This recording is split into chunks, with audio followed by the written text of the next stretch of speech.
bandeko balinga mikati na kolo topesi merci mingi ndenge oza disposé pona kolanda biso kopesa matoi pona koyoka maloba na Nzambe oyo ezoya pona koédifier bavi na biso. Lelo tolobela sur le fiançailles, le mariage et le divorce.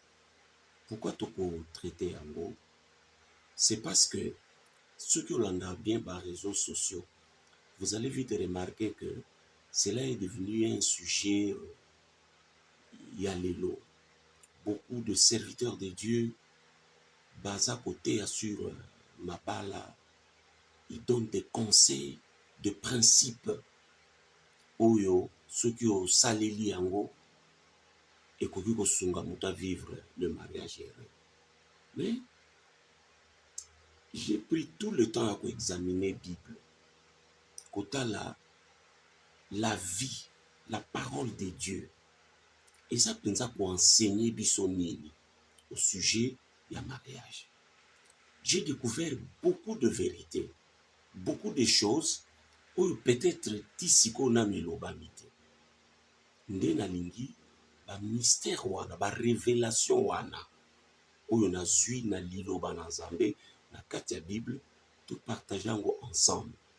C'est pourquoi na osenga na yo muto zolanda vidéo oyo zwa agenda big, zwa bloc-notes, to banda ensemble kosala étude biblique, to interroger na Bible au sujet ya fiançailles, ya mariage et ya divorce.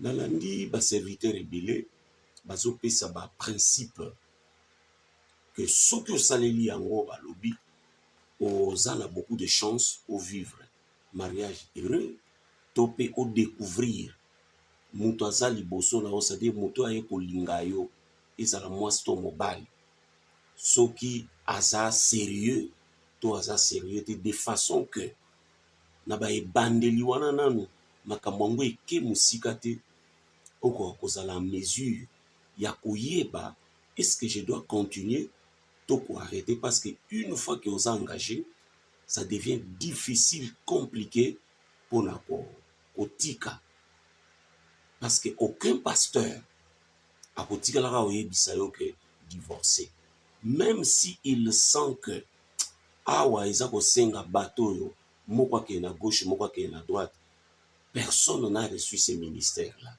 Ya ko panza mabala non. Nous avons reçu plutôt le ministère ya ko réconcilier. Et c'est ce que le Seigneur nous a donné. Alors, quand vous lisez la Bible premièrement, vous trouverez que le mariage est un mystère. Apôtre Paul Azobeng Angobon, c'est un mystère. Il le dit par rapport à notre relation avec Christ. Mariage, c'est un mystère. C'est-à-dire, ils en ont ils en ont bozindo moko kuna. Okoki kozwa ba principe nyonso tie en marche. Mais ou vivre une histoire na yo moko comprendre. Mais na baka mususu pe okoki ko salela no pe ba principe wana te. Mais oyi ko vivre mariage moko ya kimia et simplicité ensemble. On se pose la question de savoir pourquoi. Nakuta la ndaksa moko ba parents na biso ba balaka basi ba mama na biso ye aza wana Kinshasa ayaki musala. Maman atikala na mboka. Papa kutu ya lingia bala abengi ka ndeko na ye. Abi balelanga mwasi. Bakeka kana mboka wana ba puiser na kati ya famille moko. Ba relation wana nde bimisi batu minene. Lokola yo, lokola biso. Ezalaka kutu te mwana mobali asa azune lem suna tan rotia litoite. Azui kutu tan komona te me abengi papa na ya abengi bandeko na ye. Mwasi aza koya na bato ba pesi ye sachet to écriteau alati bakomi kombo na ye. Mais ce sont des mariages oyo eke mama wana akundi papa. Papa wana akundi mama. Mais na yeko zosko ya biso oyo yo moko zui peta tan ya komona. Bosali ba fiançailles ya ba 3 ans. bamisusu bokoke nango même ba 10 ans. Mais na suka bo récolter échec moko makasi par rapport ya ba parents na biso. On s'est dit mais eloko eza kouta wapi? Nde na lingaki to interroger Bible. C'est pourquoi apôtre Paul a raison, ya kobengango c'est un mystère. Ndeko kokutana na mwasi ya bien la vie. C'est un mystère, c'est un don de Dieu. Kokutana na mobali ya bien la vie, c'est un don de Dieu. Na lobité que ba principe oyo ba serviteur mususu bazo pesa eza mabe. Non, salela yango. Mais moi je te dis que libala est un mystère. C'est un mystère. Quand on dit mystère, c'est-à-dire les élogos moko ou comprendre. D'ailleurs, nous allons lire la parole de Dieu pour soutenir un certain nombre de biloko.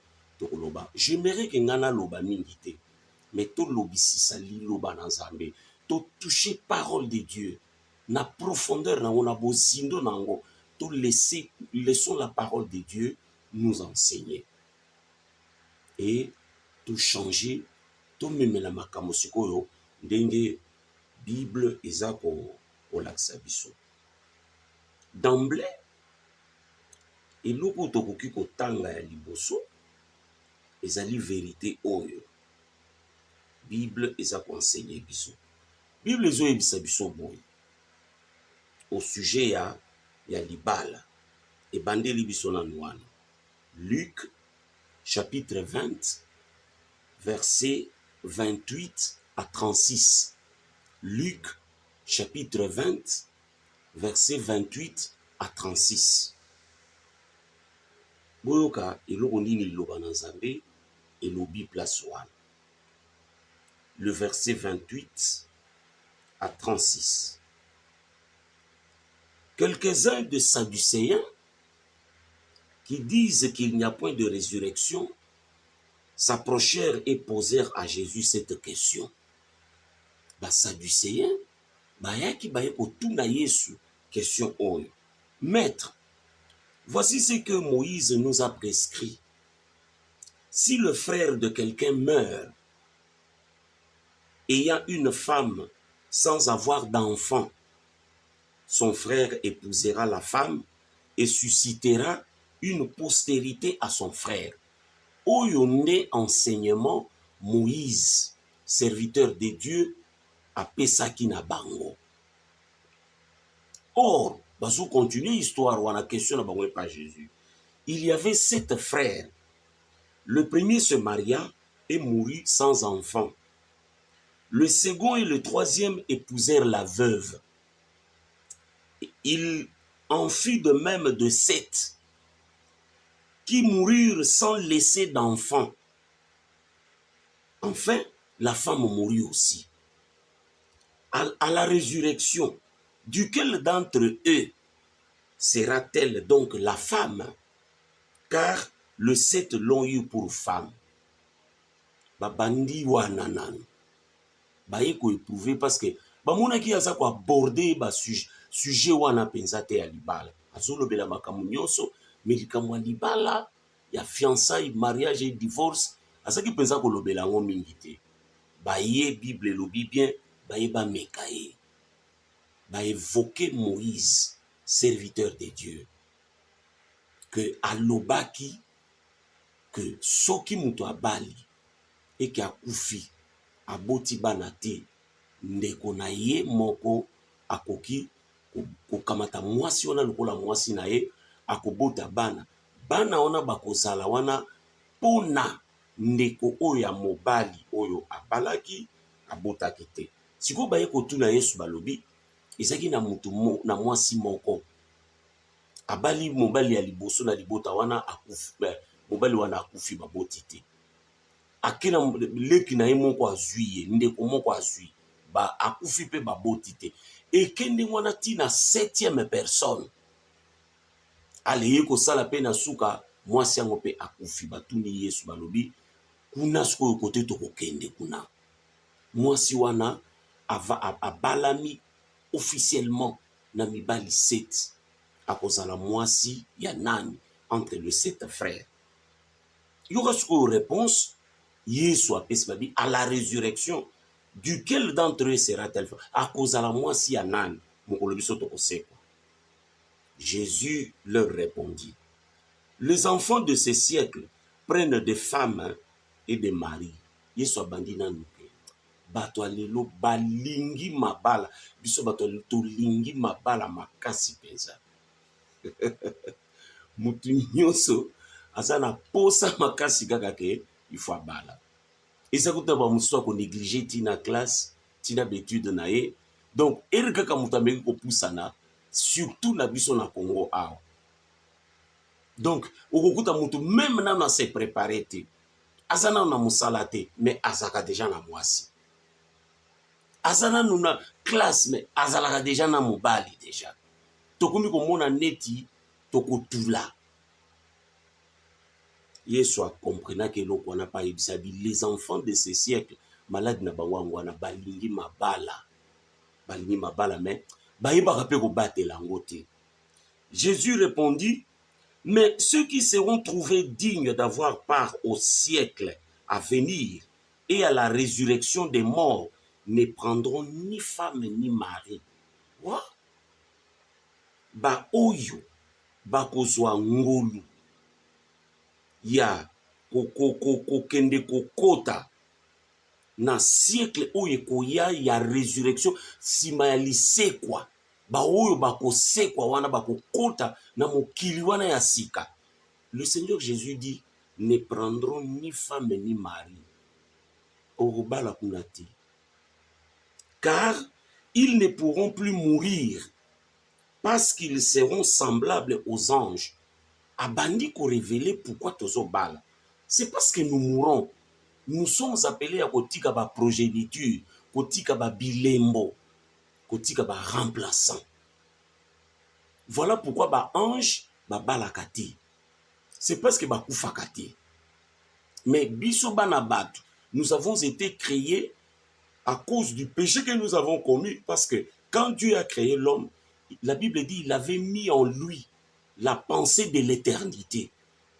Mais quand l'homme est tombé dans le péché, c'est alors que la mort est venue maintenant nous menacer. Donc aujourd'hui, nous mourrons. C'est pourquoi basaleli biso libala. Il faut toba la pototika bilembo. Mais le Seigneur dit que après la résurrection, toba la lisusuti.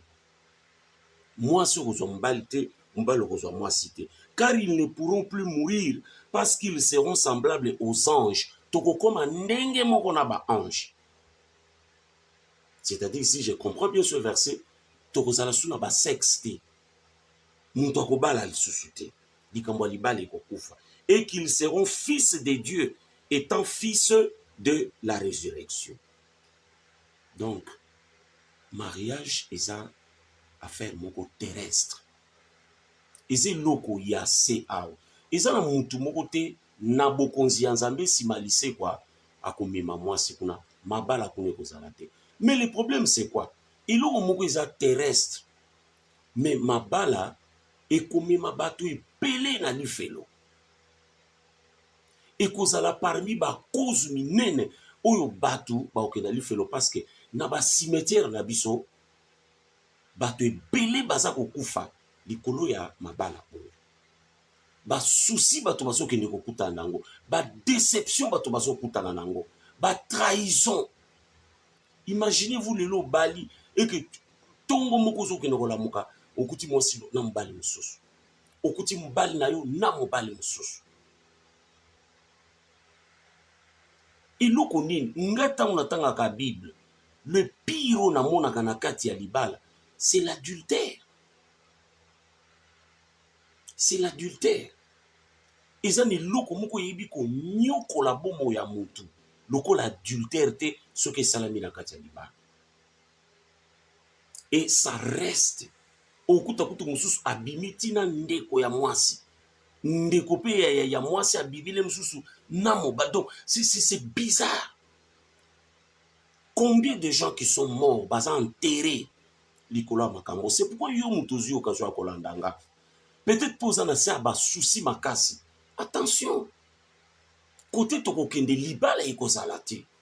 La parole de Dieu commence déjà à frapper sur ce point. Mais il faut tirer beaucoup d'attention parce que liboso wana avant nano et belé bazo kota nankunda. Je connais l'histoire d'une femme que je ne citerai pas le nom dans les réseaux sociaux. Oh ndenge nazolo babo. Asana si ankunda à cause ya libala. Ya libala. Déception à lui, à supporter, à monter et écraser. Vous savez que quand Dieu nous a créés, nous avons un corps humain, ils sont capables de remettre un ciment. Au moins, il y a un tout dans le monde. Il y a 200, 300 ciment. Aucun n'a pas salir distance. Mais, nous autres, on a dû sauter pour nous mettre un souci. C'est pourquoi dans Matthieu 11, verset 28, le Seigneur dit: venez à moi, vous tous qui êtes fatigués et chargés, je vous donnerai du repos. C'est parce que le corps de l'homme ne peut pas. Ton corps supporter tes soucis, ça pèse plus que le sac et le ciment. Et ça écrase les gens. Ça reste surtout le souci à ma. C'est pourquoi vous avez occasion de la vidéo et que vous êtes en train de faire souffrir partenaire na yo, moi si l'autre mbal na yo. Vraiment arrête. Arrête. Mais yo pe mutondimi ko souffrir wana. De l'autre côté, ma balle est aux l'homme pour lequel, ou la femme pour laquelle tu es en train de souffrir là, de l'autre côté, beaucoup de relations aux associés. Donc, commençons d'abord par accepter cette vérité que le Seigneur nous enseigne, que l'ibala est à c'est à. Donc, au monde en haut, par la suite, dans le verset biblique, nous sommes oyo, donc autant. Alors, question mon ko isa toza komituna. Quand est-ce que Dieu agrée le mariage? Eza soki. Ok, pas bah moi si qu'on s'est présenté. To, ok, ko tika dot. To, ok na état civil. To pe, boke na église.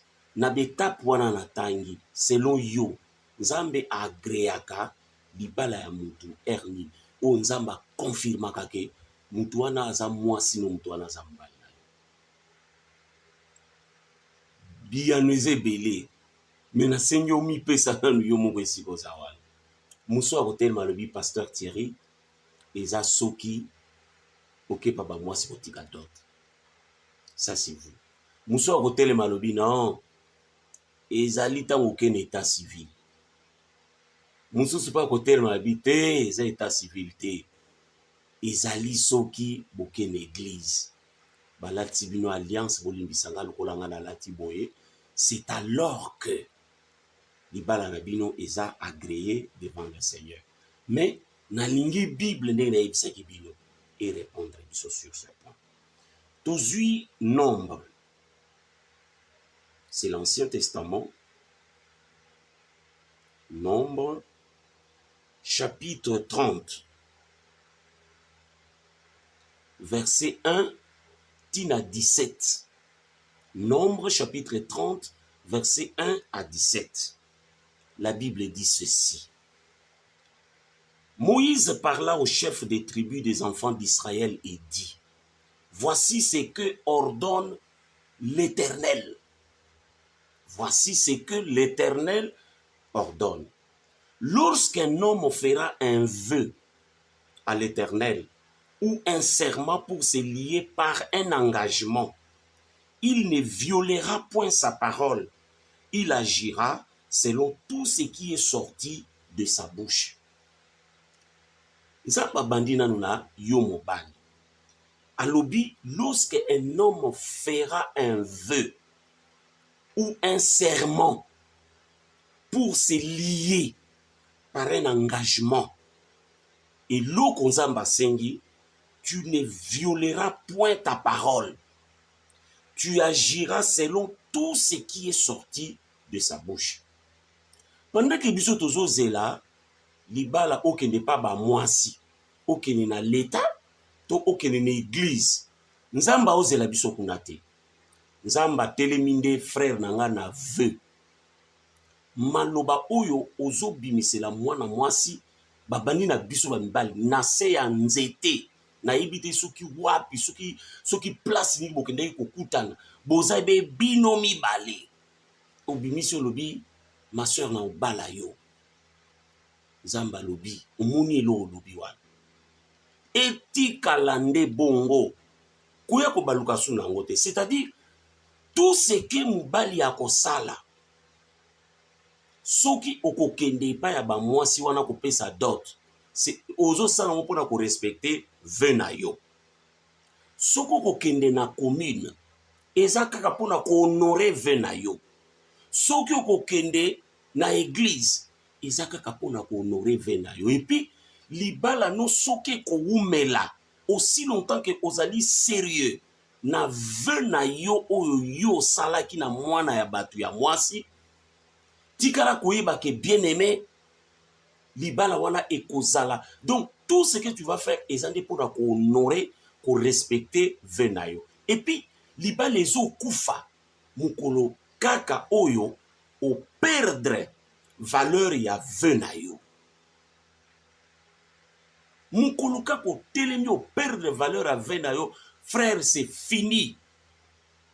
C'est pourquoi la Bible a raison de dire que la femme doit trouver grâce auprès de son mari. Donc, vous comprenez maintenant pourquoi apôtre Paul a bien dit c'est un mystère par rapport à notre relation avec Jésus, qui chaque jour, il renouvelle sa bonté vis-à-vis de nous. Quand on a vendu bon, na koka kolabura wakaka boisili, soki na honoré souffle nangate, na divorcé. Même bato bakoye kopé sotori. Okotika la jamais koyoka, c'est parce que respect ya vena yo eza lisusu te. Donc nzambe ateleminde na ve. Banda kotala siko. C'est pourquoi même joa na verset ya Marie na Joseph. Vous allez remarquer que bazaki ba fiancé, ba bala ina namte. Mais tangu ange Gabriel azoya ko s'adresser na Joseph, asa koyebise Marie ta femme. Bon, akomaki femme na ye comment?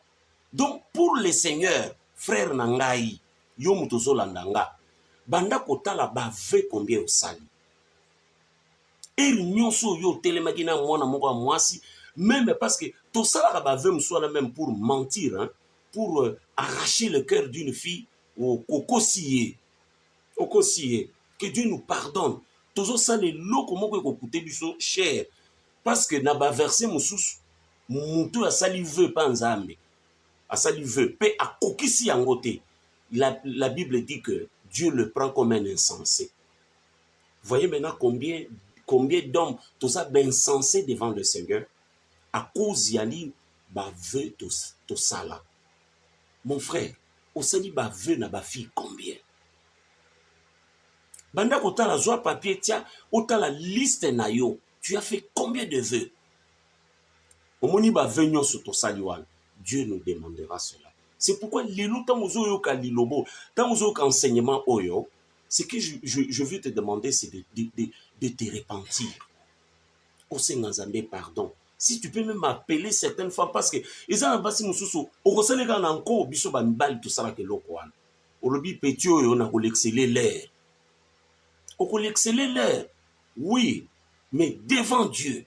Nous sommes vivre mais du fond de ton cœur. Oyebi ke na obala été. Oyebi que je suis en train de le mentir, soit peut-être à supporter ma classe nanga, peut-être à salakabo, peut-être à yaka kaka, tout ça la so ba pité. Mais du fond de toi, oyebi que moi si on a obala été. Mon frère, ezabilo nzambe akotuna biso. Nous allons nous rendre compte. Si ko banda kotala mibali combien royaume ya nzambe ba okota ngote kalikola likambo ave oyo. Donc pour na biso ba mibali nzamba telemi na likambo ave. Nyonso yo okosala nde pona ko honorer ve na yo. Likambo oyebisaka mwana mwasi wana na sansete. Bozaki bino mibale bo telemi quelque part, Dieu était là comme témoin. Ya maloba oyo obimisaki. Et ce sont ces paroles que vous devez honorer. Les longas souki na ovana na mwasi nanga nazo vanda ka pona honorer ve wana kaka. mukolo kaka oko lâcher vœu na yo, c'est le divorce. C'est le divorce. C'est le divorce. Oko kuta moi sinon na mabe, mais si tu tiens à vœu na yo salon, c'est pourquoi moni ba fiançailles leki ondelo. Ndeko moko na mukila yembi alobi ba obengo se meki mbala boni. C'est une interpellation pour nous en tant qu'enfants de Dieu. Combien de fois ba obenga yo se meki nga na baksi ba obengo bokilo na baboti combien? Combien? Combien? Occuper sa dot na vino combien de fois? Ton problème c'est quoi? C'est le vœu na yo. Ozo kokaka ko respecter en côté. Donc Dieu s'en tient au vœu. Et ça tout en bouquet église, non. C'est pourquoi même Jésus, lisez la parole sérieusement. Dans la fête de Cana, Yeswa kende kinde na fête babenga ki yake usala maye komi masanga. Je ne dis pas que kopambola liba les amabe, non. Mais je dis que elo que ça ko intéressé Nzambe, ezali veut. C'est pourquoi pagano moko ayebi Nzambe te mais soki abateli veut na ye akovanda ba papa na biso ba wumeli na ba mabala eza likolo ave. Ah zaka ka kovanda tala bi mama na bino to butine musika. Tika kaka vanda. Mama pa kotal papa na bino to buti musika. Bitumbe ko zala ba makambu ndenge nyonso mais maman wa ko vanda lobi non. Tika na vande la bana. Oh en réalité zaka bana te. Asa ko tala venaye o ya salaka alingo trahir yango te. Donc, j'ai beaucoup insisté sur ça parce que le Seigneur insiste. Alors, à Kittina, verset 4. Lorsqu'une femme a escoué pas yomoisi, dans sa jeunesse et à la maison de son père, fera un vœu à l'Éternel et se liera par un engagement. Et que son père aura connaissance du vœu qu'elle a fait et de l'engagement par lequel elle s'est liée. Si son père garde le silence envers elle, tout vœu qu'elle aura fait sera valable et tout engagement par lequel elle se sera